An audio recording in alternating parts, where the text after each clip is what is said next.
Hey folks, Stephen and Estelle from Catamaran Guru. Just wanted to share some of the stuff we do. We're leaving for the Bahamas soon. And so we figured that, the first time we had to make all this prep was in 1991 when we did our first ocean passage. And so over time we've evolved this, and this is our list. We just want to share it with you. We're not telling you what to do or trying to teach you anything. Everybody has their own way to do it. Right. But we thought it'd be a really good idea just to share with you what we've developed over the years. Each of us have very specific kind of areas that we're responsible for. I do all the work and Steady claps hands. No, I'm joking. I supervise. No, I'm joking. But what we do is that, I'm going to start at the back of the boat, and what we'll do after we've done this is we'll go and walk around and just have a look at some of the stuff we do. First thing that I always do is I do all my engine checks, and I check my engines probably a week out. So if there's any issue, then I know I can deal with it. And I check my fuel filters, I check my water strainers, I check my fan belt tension, I check my engine oil, I check my transmission oil. What I also like to do is get a flashlight and look underneath the engine, just make sure there's no bolts lying there that shouldn't be there, etc. The bilge is nice and clean, leakage, etc. And so I have two engines. The one is called Sweetie Pie, and the other one is called Petal. Sweetie Pie is on starboard, and Petal is on port. And I think if you give them a name, they're much nicer to you. So that's the one issue that I always check and make sure that my engines are happy and that everything is working fine. And I've done all my fluid checks and all my visual checks. Then what I also do once I've done that is I'll fire the engines up and I'll run and just make sure the water flow through the exhaust is good. And then I'll engage transmission forward and astern just to make sure that the gearboxes, the transmissions are in fact engaging. So, now I'm very confident that I have propulsion with the engines and everything is as it should be. The other thing that you check that I remember is our bow thruster. Now, not everybody has bow thrusters, but that is something that Stephen checks on a regular basis also, and making sure that the tunnel is clean, not full of barnacles. I'm extremely embarrassed to tell you as a catamaran owner that we have a bow thruster. But this boat has a lot of windage, so we decided to do it so that we didn't look silly. True. It's never worked yet. We're hoping that this trip it'll actually work for the first time. So we'll see. We're excited about that. All right, so then once I've got the engines all figured out, then what I like to do is check my generator. So I'll run my generator for about half an hour and just make sure my generator's working, make sure that my water maker kicks in because I run my water maker off my generator, and just make sure that all that is hunky-dory. So that's, now we pretty much have propulsion and we're ready to go. We absolutely will not leave the dock now, in my opinion, if we don't have a working water maker. It's just not fun to go and sit there in the islands and have to worry about how we're going to get water in 2 or 3 days again. So that's a very important thing. And we carry a spare membranes, and Stephen does extensive maintenance on our water maker always. Right, so then once we got that done, now we've got to know where we're going. So I then switch on all our instruments. I check all our instruments, make sure that the GPS is working, our position is coming up. I test our autopilot. His name is Ray, by the way. And if Ray doesn't work, then we've got a major problem because I don't like to steer. Here's our inside nav station. I've got it on channel 9, which is what all the bridges answer to. It's all working. I'm listening to boats going up and down. Our GPS is working. Our chart plot is working. Everything's good here. Here is our fuel gauges. So if you click, that's my starboard fuel gauge. We're full. And that's port. We're full. So life is good. Water tanks. Oh, we're very low on water on starboard. In fact, we're empty on starboard. I'm going to top up the water. Okay. So that's just our our nav station. I think what we'll do is we're going to walk out the front door, have a look up front, and then work our way around. Picking all of this up, this awning is going to be taken down and folded up. And our jacuzzi over here is going to be deflated and put away. Then that's our kayak over there. I'm going to move the kayak and put the kayak on the foredeck for the trip and just tie it down. But this is a pretty easy, comfortable place to be sitting even when the boat's underway. So this will all be gone, jacuzzi will be gone, awning will be gone, kayak will be on the foredeck, bean bags will be back here, and we're all good to go. We've dealt with what we're going to do on the front there. Just if you turn around, you'll see there's our head sails. They're all nicely furled and they're all ready to go. All the lines are on them, so easy to deploy. I've pre-prepped all the sheets, so we're in great shape in terms of not having to run around when we're at sea putting all the stuff together. It's all ready to go. Here's one of our man overboard devices, which we throw out, and it has a sling that we can recover people with. So this is one of our devices. I'll show you the others as we go around. But first, I think we should go up to the flybridge. So another critically important part of preparation for the captain is that we have to make sure that the fridge is full of beer and the beer is ice cold. We have our throttles here, we have our bow thruster, and we have all our instrumentation. It's all been tested, it's all working good, and this is where we'll probably sit and relax as we cross the Gulf Stream. It's nice up here, you've got all-round visibility, and we'll probably have a very nice breeze up here.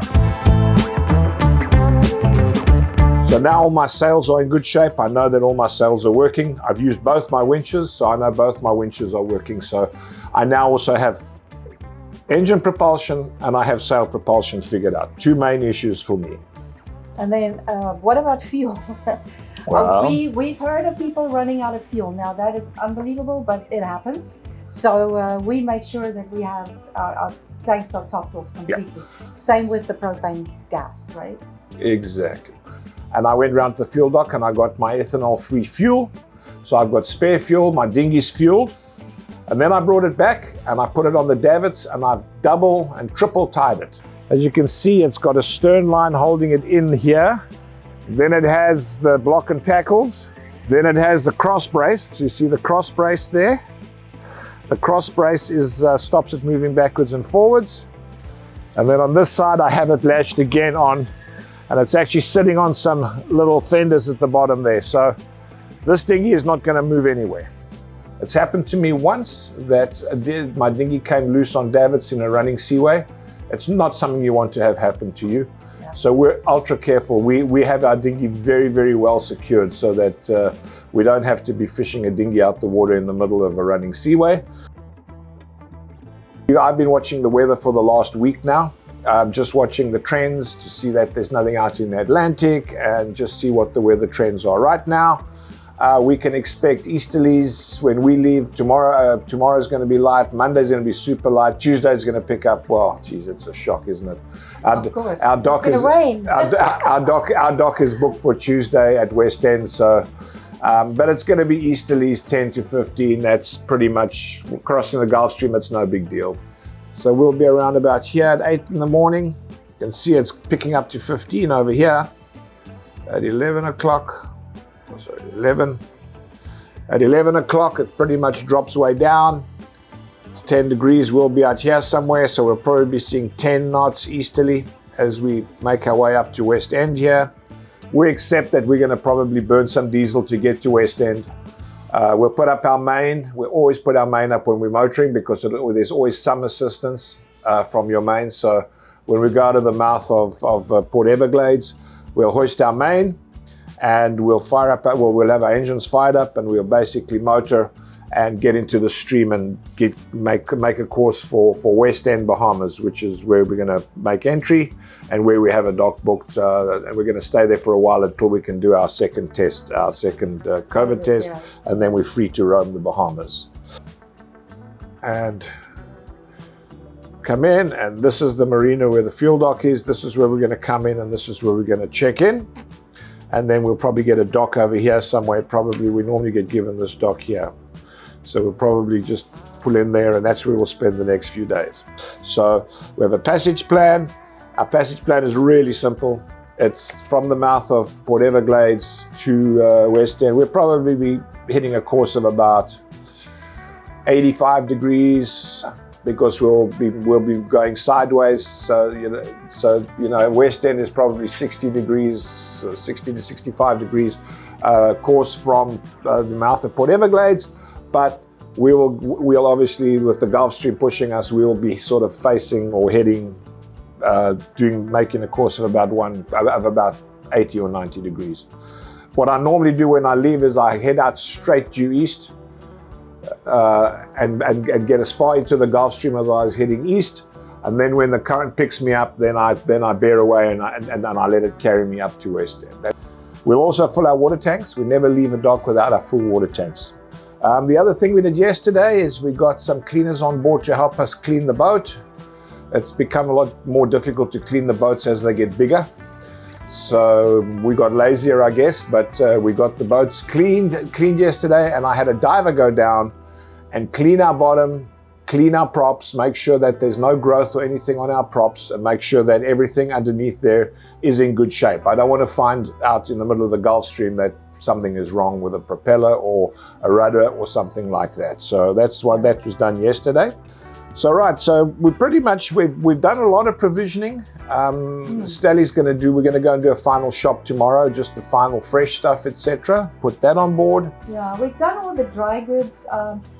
Now, we want to be good cruisers. We're going over to the Bahamas, and since they've had a hurricane, it's really, really tough for the locals there. And so we want to consume as much as we can from the locals.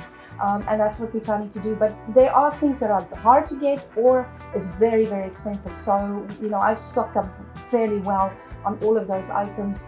And then we have a few bottles of wine. A few. But the rum over there is cheap and it's wonderful. So, we'll buy lots of rum over there. So heading to the Bahamas, there are a few more things in these strange times we had to do. We got our COVID tests yesterday. Estelle and I already had COVID and recovered from it, but you got to do these tests. And so we did a test yesterday. We're both negative. So now what we have to do is go online to the Bahamas website, and we have to get a medical certificate, which we'll print up, so that when we get there, we'll present our negative COVID test and our health certificate. And so that's part of the entry procedure in the Bahamas now, which is no problem. It's once you're there, everyone's been vetted, so it feels a lot safer when you're there in the Bahamas where everyone's been vetted.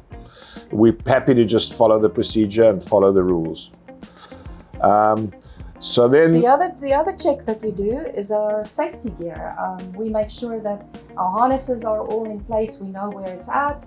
We check all the safety gear that a boat usually has, your man overboard buoy, the horn, all of those things. We have it stowed in one place.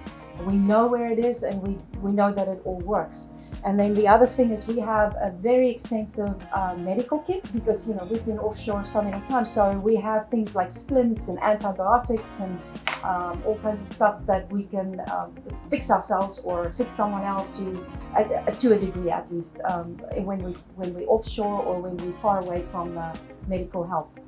Yeah, we even carry a defibrillator, that thing that shocks you. I don't carry it for people who have a heart problem. If I find a crew sleeping, I sneak up and give them a quick they never sleep again. Too true. Then, of course, while we're over there, we have to still work because life continues. So in the Bahamas, we use a Bahamian little puck, we call it a puck, which is has a SIM card, and it gives us pretty good internet, 4G at most places now in the Bahamas. So, and our phones with AT&T work in the Bahamas. So basically, if we didn't tell you we were going and you were communicating with us, you wouldn't even know we were sitting in the Bahamas. It's that seamless these days. So that's pretty cool. Then we're in this dock that we're in is very, very safe hurricane dock. We're on a bulkhead. We've got a dock behind us, and we're tucked way in with buildings all around us. So it's relatively safe. Just because it's hurricane season doesn't mean you can't go and cruise. You'll know there's a hurricane coming days in advance. I mean, when they come across the Atlantic, you'll always know they're coming. We stay within about 30 hours, 24 to 30 hours from our dock.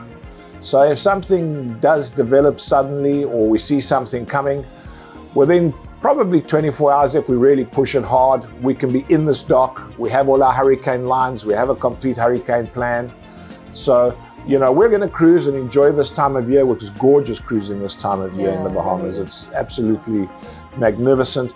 But if we get to a situation where there's any weather, our plan is to run straight back to our dock. We have an annual contract here. This dock is ours. It will be waiting for us to tuck in. Yeah, we have pretty much, even though the boat is fully stocked, so we wouldn't have a problem. But I also have some emergency gear for hurricane specifically. You know, some food and some water that we have tucked away just in case. So I even bought some of that survival food. Survival food. We're real preppers. we have a 1 month supply of this dehydrated food that we can prepare if it really gets down to that. Our life raft is in date. Our flares are in date. So all our stuff is in date. I checked all of that. I checked our documentation is in date because obviously you go to a foreign country. Our passports are in date. We have our passports. Our insurance is in date. I have our insurance ready, so I've prepared all of our administrative stuff, so we shouldn't have any issues with that. The one thing I didn't check. What? Do we have a Bahamian courtesy flag? Oh yeah. We might have one in our stock. That is one thing that especially the English islands, they are or former English islands, they are very, very big sticklers for flag etiquette. So, you know, in order not to offend them, just have it. Get your quarantine flag and get your courtesy flag and fly both when you enter the country. It's just good to do.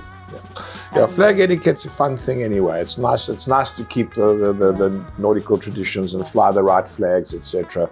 We have our US flag. We're US registered, so we'll have our US flag on the stern, Right. and we'll have our Bahamian courtesy flag on the starboard spreader. When we enter, we'll have the courtesy flag, and below that, we'll have our yellow Q flag, which is a request for customs. Once we've cleared customs, we obviously take that down, and then that's our flag. That's our flag configuration for the rest. If you've got fun flags like martini flags or whatever, pirate flags, you fly those off the port spreader.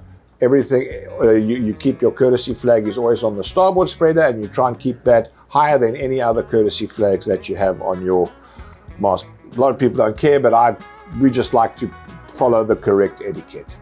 The one thing that one of our cruisers, one of our owners, forgot to take with them, and that was at the beginning of the pandemic. We all went, 9 or 10 of us boats all went to a remote island off Pulago.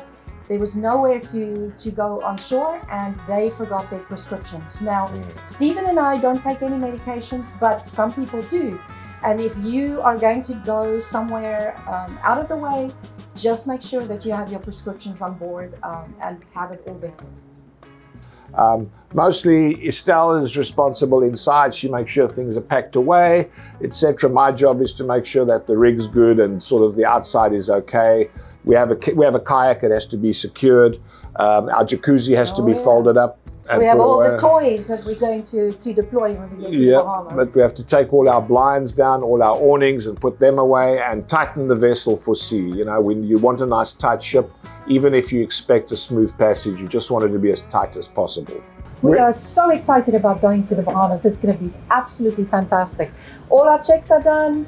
Stephen has done a great job and I supervised him well. So after this trip, we'll report back and let you know how it went. I'm very obedient. I'm sure we're going to have a really, really good trip. So until next time, you all take care.